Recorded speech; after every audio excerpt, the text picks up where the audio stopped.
আমি এফএতে আমাদের সম্মানিত আহ্বায়ক আরিফ ভাইকে কিছু কথা বলার জন্য অনুরোধ জানাচ্ছি। প্রিয় সন্দীপবাসী, আসসালামু আলাইকুম ওয়া রাহমাতুল্লাহি ওয়া বারাকাতুহু। আপনারা জানেন 2020 সালে গঠিত সন্দীপ ফাউন্ডেশন আস্তে আস্তে পা করতে 2025 সালে পা রেখেছে। আপনাদের সহযোগিতা এই সন্দীপ ফাউন্ডেশন এই পর্যন্ত আপনারা প্রতি বছরের মতো এই বছর আমাদেরকে সহযোগিতা করেছেন।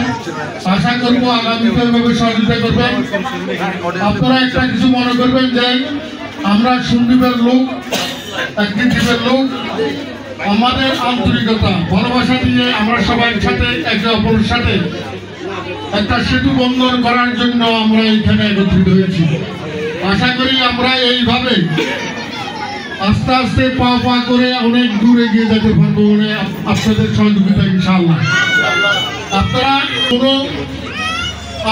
যদি কোনো ধরনের আমাদের কেউ মনে কষ্ট নিয়ে থাকেন, আমি পিকনিক কমিটির পক্ষ থেকে আপনাদের সবার থেকে ক্ষমা চেয়ে নিচ্ছি। আপনারা আসলে তো এই পিকনিকটি হয়। আগামীতে আরো বিকল্প পরিকল্পনা করে আমাদের সন্দীপ ফাউন্ডেশন যদি আরো এগিয়ে যায় সেটার উপর নির্ভর করে আমাদের বক্তব্য এখানে শেষ করছি। আসসালামু আলাইকুম ওয়া রাহমাতুল্লাহি ওয়া বারাকাতুহু।